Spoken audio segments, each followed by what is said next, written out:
ഏത് വിഷയത്തിലും അങ്ങനെ തന്നെ. അപ്പം ഏതായാലും വാക്കും പ്രവൃത്തിയും നമുക്ക് എതിരായി കിട്ടിയാൽ നാം മുന്തിക്കേണ്ടത് വാക്കിനെയാണ്, പ്രവൃത്തിയല്ല. ഇനിയിപ്പോൾ ഒരു സ്വഹാബിയുടെ നബി ചെയ്യാൻ പറഞ്ഞു കണ്ടാൽ പോലും അങ്ങനെ ഉണ്ടാവല്ലോ. നമ്മോട് കാര്യം ചെയ്യാൻ പാടില്ല പറഞ്ഞു. ഒരു സ്വഹാബിയുടെ നബി എന്തു ഇങ്ങനെ ചെയ്തോന്ന് സമ്മതം കൊടുത്ത് കണ്ടു. അപ്പം എന്താ ഇത് പാടില്ലാണ്ട് ഇപ്പം നബി സമ്മതം കൊടുക്കുമെന്ന്. അപ്പം ആ സ്വഹാബിക്ക് പറ്റ സമ്മതം കൊടുക്കുക അല്ലാഹു തആല അനുവാദം കൊടുത്തിട്ടുണ്ടാവും. ആ സ്വഹാബിക്ക് സ്പെഷ്യൽ കേസ് ആയിക്കൊണ്ട് അതിന് പെർമിഷൻ കൊടുക്കുക, അള്ളാൻ്റെ അനുവാദം കിട്ടിയാൽ കൊടുക്കാമല്ലോ. അപ്പം അങ്ങനെ ഒരു സ്വഹാബികൾ ചെയ്യാൻ പറഞ്ഞ് കണ്ടാൽ പോലും അതല്ല പാസ്സായി സ്വീകരിക്കുക. പൊതുവായി നബി എന്താണോ വിഷയത്തിൽ പഠിപ്പിച്ചത് അതാണ് ഇതിൻ്റെ അടിസ്ഥാന നിയമം. ഇപ്പം മൂന്ന് ദിവസമാണ് ഖിയാറുൽ മജ്ലിസ്. കച്ചവടം ചെയ്താൽ അത് ഖിയാർ, ആ കച്ചവടം ക്യാൻസൽ ചെയ്യാനുള്ള അനുവാദം 3 ദിവസം ഉണ്ട്. ഒരു കച്ചവടം ചെയ്തു അങ്ങോട്ട് ഇങ്ങോട്ടൊക്കെ വിലയൊക്കെ പറഞ്ഞ സാധനം വാങ്ങി കൈമാറി പോയി. 3 ദിവസത്തിനുള്ളിൽ വേണമെങ്കിൽ അത് ക്യാൻസൽ ചെയ്യാം. പരി കൊണ്ടേക്ക് പിന്നെ തോന്നി അത് ശരിയായില്ല, എനിക്ക് ഇപ്പം പരിചയം എന്നൊക്കെ കൂടി വെച്ചപ്പോൾ കുട്ടികളെ മക്കളൊക്കെ പറഞ്ഞു എന്തിനപ്പം നിങ്ങൾ വാങ്ങിയത്, അതിപ്പോൾ നമുക്ക് അത്യാവശ്യം ഉണ്ടോ, ഇവിടുത്തെ പൈസ വാക്കണോ? അപ്പം നമുക്ക് തോന്നിയില്ലേ അത് ശരിയാണല്ലോ, വീണ്ടും ചെയ്യുന്നു, ഇനിയിപ്പോൾ എന്താ കാട്ടുക, അത് മറ്റവളിപ്പിക്കാൻ പറയാം, എനിക്കത് വേണ്ട, എൻ്റെ പൈസ തിരിച്ചെന്നാൾ എടുത്തോ. 3 ദിവസം അനുവാദമുണ്ട്, ആവാദ്യമുണ്ട്. അല്ലെങ്കിൽ നേരത്തെ ഷർത്ത് വെക്കണം. നേരത്തെ ഷർത്ത് വെക്കാം, ഖിയാർ ഉണ്ടാവില്ല, ഇപ്പം കൊണ്ടുപോയാൽ കഴിഞ്ഞു, ഇപ്പം വേണമെങ്കിൽ പറഞ്ഞാൽ വേണ്ട. ഖിയാറുൽ മജ്ലിസ് ഉണ്ട്, അല്ലാത്ത ഖിയാറുമുണ്ട്. അപ്പം 3 ദിവസം ഖിയാറുണ്ട്. ഖിയാറുൽ മജ്ലിസ് ഏതായാലും ഉണ്ട്, സദസ്സ് പിരിയും മുമ്പ് എന്തായിരുന്നാലും ഖിയാർ തർക്കമില്ല അതിൽ. ഇപ്പം കച്ചവടം ചെയ്തു, ഇപ്പോൾ സദസ്സ് നമ്മുടെ രാവിലെ ഒരു ഓഫീസ് ഒന്നിച്ച ആൾക്കാരാണ്, രാവിലെ കച്ചവടം ചെയ്തു, വൈകുന്നേരം പേര് 2 ഓഫീസ് തന്നെ ഉള്ളത്. വൈകുന്നേരം ആയപ്പോൾ അത് കച്ചവടം വേണ്ട വെച്ചു, ഒന്നും പറയാൻ പറ്റുമോ, നേരെ വാങ്ങി തിരിച്ചു പോയിക്കൊള്ളാം.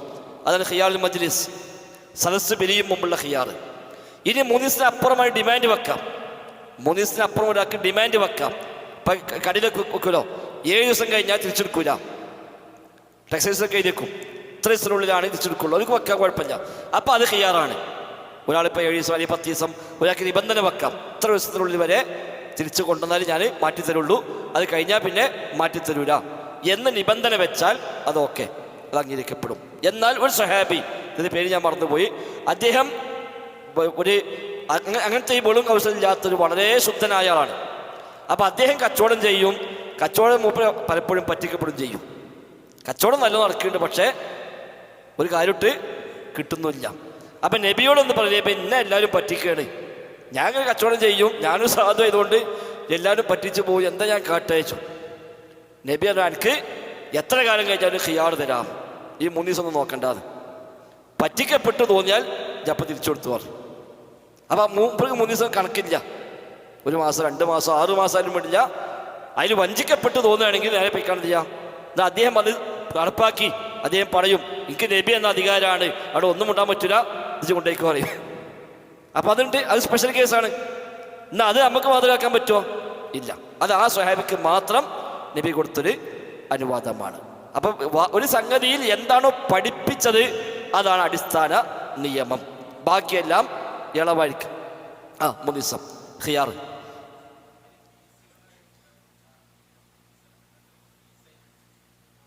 അല്ല, അതിലൊക്കെ പിന്നെ നേരത്തെ പറഞ്ഞാൽ മതി.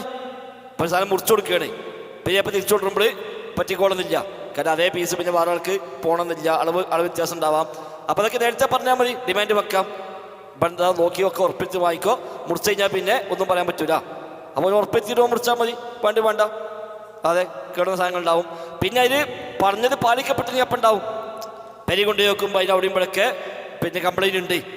അപ്പോൾ സ്വാഭാവികമാണ് മറ്റോ അയബ് മറിച്ചു, അപ്പോൾ അത് തിരിച്ചു വരും, എന്നൊക്കെ ഉണ്ടാവാം. ആവട്ടെ. അപ്പം ഏതായാലും ഹദീസിൽ ഒരു സംഗതി കൽപ്പിക്കുകയും ചെയ്തി മറ്റൊന്ന് കാണുകയും ചെയ്താൽ അവിടെ കൽപ്പനക്കാണ് മുൻതൂക്കം, ചെയ്തിക്കല്ല. അപ്പോൾ ആ ചെയ്തിക്ക് വേണമെങ്കിൽ ഒരു ന്യായം ഉണ്ടാകുമെന്നാണ് മനസ്സിലാക്കേണ്ടത്.